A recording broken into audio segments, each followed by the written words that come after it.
Hello everyone, I get back once again. So today we are going to read an article from editorial column. So editorial column থেকে সম্পাদকীয় পাতাতে আমরা একটা নতুন একটা article পড়তে যাচ্ছি.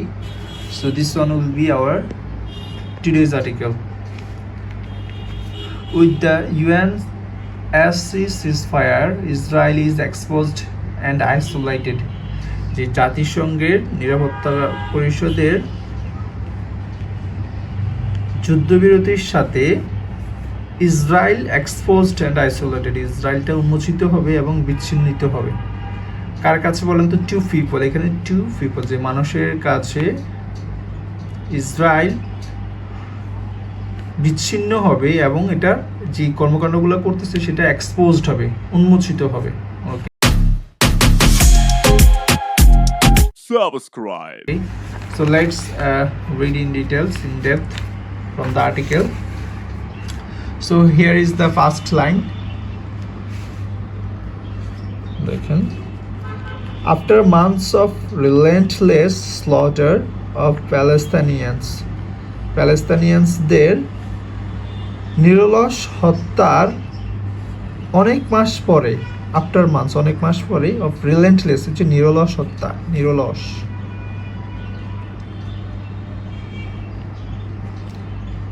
স্লটার হচ্ছে হত্যা বা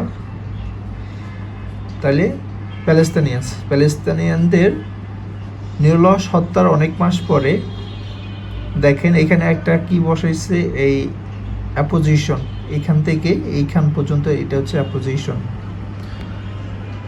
In the Ost genocide we have seen in recent history, এটা হচ্ছে অ্যাপোজিশন, যেটা প্যালেস্তানিয়ানদের সম্পর্কে একটা অতিরিক্ত তথ্য দিচ্ছে যে ইন দ্য ওস্ট জেনোসাইড, সবচেয়ে খারাপ গণহত্যা, উই হ্যাভ সিন, আমরা দেখেছি, ইন দ্য রিসেন্ট হিস্টোরি, সাম্প্রতিক সময়ে সবচেয়ে খারাপ. ইন দ্য ওস্ট এটা হচ্ছে সুপারলেটিভ ডিগ্রির দা, এই দা ব্যাড থেকে আসছে, ব্যাড ওটস দেন ওস্ট. আর সুপারলেটিভ ডিগ্রির সাথে আমরা জানি কি বসে, দি বসে, এটা মাস্ট, এই দিটা মাস্ট, এখান থেকে এখানে আসছে. In the worst genocide we have seen in recent time, যে সাম্প্রতিক সময়ে সবচেয়ে খারাপতম গণহত্যা আমরা দেখেছি. এখন দেখেন মূলত এটা হচ্ছে অ্যাপোজিশন ছিল, মেন বাক্যটা এখান থেকে শুরু হয়েছে, এই যে এখান থেকে, the United Nations security council, জাতিসংঘের নিরাপত্তা পরিষদ, রেজুলেশন ওয়াজ ইস্যুড, এটা দেখেন এটা হচ্ছে ওয়াজ ইস্যুড, তাহলে ওয়াজ ওয়ারের পর যদি 12 সাথে আইএনজি না হয়ে V3 হয় তাহলে সেটা হয় প্যাসিভ, তাহলে এটা হচ্ছে পাস্ট টেন্সের প্যাসিভ, ওয়াজ যোগ V3. দেখেন এই ওয়াজ যোগ V3 হচ্ছে পাস্ট টেন্সের passive, past tense passive tense, past টেন্সের প্যাসিভ. সো দেখেন এটা অর্থটা কি হবে, the United Nations security council resolution was issued, যে জাতিসংঘ নিরাপত্তা পরিষদের একটা রেজুলেশন জারি হয়েছিল. রেজুলেশন যদি নিজে নিজে জারি হয় না সেক্ষেত্রে এটা প্যাসিভ হবে. যেমন আমি যদি বলি দ্য রোড ওয়াজ মেড, রাস্তাটি তৈরি করা হয়েছিল, তাহলে রাস্তা তো নিশ্চয়ই নিজে নিজে তৈরি হবে না, কেউ একজন তৈরি করেছে, অথরিটি ছিল, সেই ক্ষেত্রে এই ক্ষেত্রে প্যাসিভ হবে, যেহেতু অথরিটির নাম নাই, রোড তো নিজে নিজে তৈরি হয় না. সো এইখানেও যেহেতু রেজুলেশন তো নিজে নিজে জারি হবে না, কেউ একজন জারি করছে, সো এটা এখানে প্যাসিভ হবে. সো দেখেন ডিমান্ড ইস্যুটা কেন জারি, রেজুলেশনটা কেন জারি হয়েছে দেখেন, let's read next sentence. Demanding an immediate ceasefire, যে অতি দ্রুত একটি যুদ্ধবিরতি, এই সিজফায়ারটা হচ্ছে যুদ্ধবিরতি জারি করে বা চেয়ে, without linking this to any other matter, এটাকে অন্য কোনো ব্যাপারের সাথে যোগ না করে ইমিডিয়েট, তৎক্ষণাৎ একটি যুদ্ধবিরতির প্রস্তাব বা রেজুলেশন জারি হয়েছিল. আচ্ছা দেখেন তারপরে কি বলছে, such as the release of the Israeli detainees, যে ইসরায়েলি বন্দীদের আটকের মুক্তি, এই ধরনের কোনো লিঙ্কিং ছাড়াই একটা সিজফায়ার করতে হবে, যে ইসরায়েলের কোনো ডিমান্ড ছাড়াই, ইসরায়েলের কোনো যোগসূত্র ছাড়াই, ওদের কোনো দাবি ছাড়াই একটা যুদ্ধবিরতি এই মুহূর্তে জারি করতে হবে, এরকম একটা ডিমান্ড ছিল। দেখেন তারপর সেন্টেন্সটা হবে দ্য রেজুলেশন উইচ, এটা নট হুইচ হবে, এটা হবে উইচ। এই এইচের উচ্চারণটা সাইলেন্ট হবে সবসময়, নট। দেখেন we can say which, where, then when, then while, not when, where, while. এটার উচ্চারণটা, এগুলোর উচ্চারণের সময় এই এইচের উচ্চারণটা দেখেন, এই এইচের উচ্চারণটা সাইলেন্ট হবে। হোয়ারের ক্ষেত্র এটা হবে সাইলেন্ট হবে, ওয়ার হবে, এবং when, not when. Okay, so দেখেন উইচ বিয়ার্স দ্য নাম্বার, তাহলে রেজুলেশন নাম্বারটা হচ্ছে এটা, যে রেজুলেশন নাম্বার বিয়ার্স বহন করে দ্য নাম্বার 2728, যে রেজুলেশন নাম্বার হচ্ছে 2728। আচ্ছা, ইজ দ্য পজিটিভ ডেভেলপমেন্ট, একটা কি, একটা ভালো একটি উন্নয়ন অন দ্য ইউএস পজিশন, ইউএসের পক্ষ থেকে, ইন পার্টিকুলার বিশেষভাবে, তাহলে বিশেষভাবে ইউএসের পক্ষ থেকে একটা পজিটিভ একটা কি উন্নয়ন, এই রেজুলেশনটার কথা বলতেছে। দেখেন কেন উন্নয়ন, পজিটিভ উন্নয়ন, সেটা আমরা দেখি পরের সেন্টেন্সে। As they prevented the issuance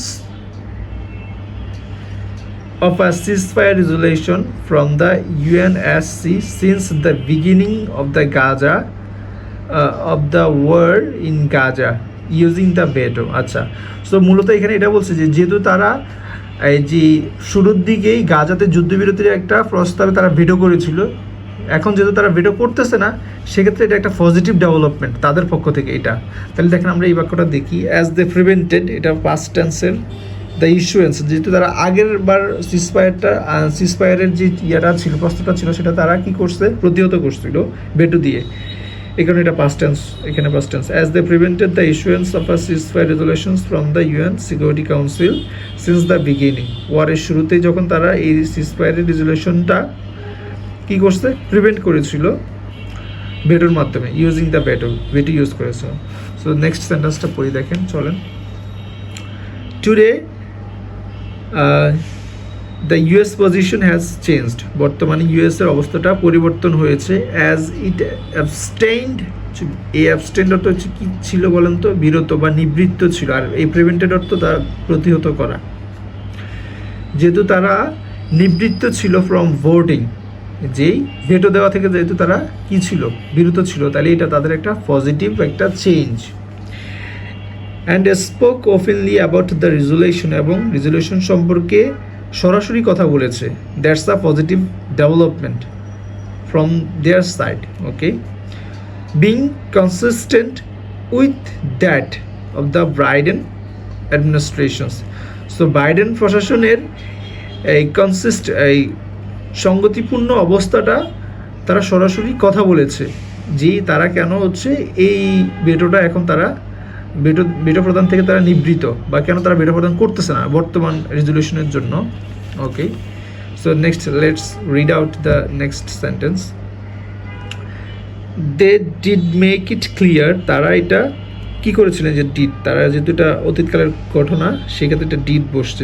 they did make it clear, তারা এটা পরিষ্কার করেছিলেন। Why Washington did not vote in favour of the affirmative resolution, বর্তমান অ্যাফার্মেটিভ পজিটিভ রেজুলেশনে কেন তারা, ওয়াশিংটন কেন ভোট দেয়নি, সেটা ভেটো দেয়নি, সেটা তারা ক্লিয়ার করেছিল। বিকজ, এটা কারণটা কি দেখেন, because it does not provide for condemnations, এই যে নিন্দা প্রস্তাব অফ হামাস, হামাসের জন্য নিন্দা প্রস্তাব এই রেজুলেশনটা কি করে না, সরবরাহ করে না, যে কারণে হচ্ছে তারা এই এখন যে যুদ্ধবিরতির যে ইয়াটা সিজফায়ারটা, সেটা থেকে তারা ভেটো প্রদান করা থেকে তারা নিবৃত্ত ছিল। Okay, that's positive development. So despite some gaps in the resolution, এই ডিসপাইট মানে সত্ত্বেও, যে কিছু গ্যাপ থাকা সত্ত্বেও, রেজুলেশনের কিছু গ্যাপ থাকা সত্ত্বেও, যেমন গ্যাপটা কি হতে পারে, দেখেন কি বলছে, such as providing for a ceasefire in the Ramadan, যে রমজান মাসে সিজফায়ারের যুদ্ধবিরতির যেই প্রকল্পটা ছিল, সেটা না করার সত্ত্বেও, ইট মার্কস, এ দেখেন পরের সেন্টেন্সটা, it marks the beginning of a serious shift, যে সিরিয়াস একটি পরিবর্তন আসছে শুরুতেই, যেটা চিহ্নিত হয়েছে কোথায়, ইন দ্য ইন্টারন্যাশনাল পজিশন। তাহলে ইন্টারন্যাশনাল পজিশন থেকে, অবস্থাগুলো থেকে একটা পজিটিভ একটা পরিবর্তন শুরু হয়েছে এই রেজুলেশনের কারণে। So that's all for today. I think hope you are practicing and you are watching my videos, and I think like if you like my videos from newspaper, then I will make it later times. So please make comment in the comment sections, or do comments in the comment sections if you really like this, if you really find this video as helpful for learning English from newspaper, inshallah. So since this is the like beginning time from my side, so I think like if you do comments, I will inspire from reading your comments, and I will try to make videos in best way to understand, to make you clear out about reading newspaper, okay, and to remove your fear of reading newspaper. That's all, inshallah.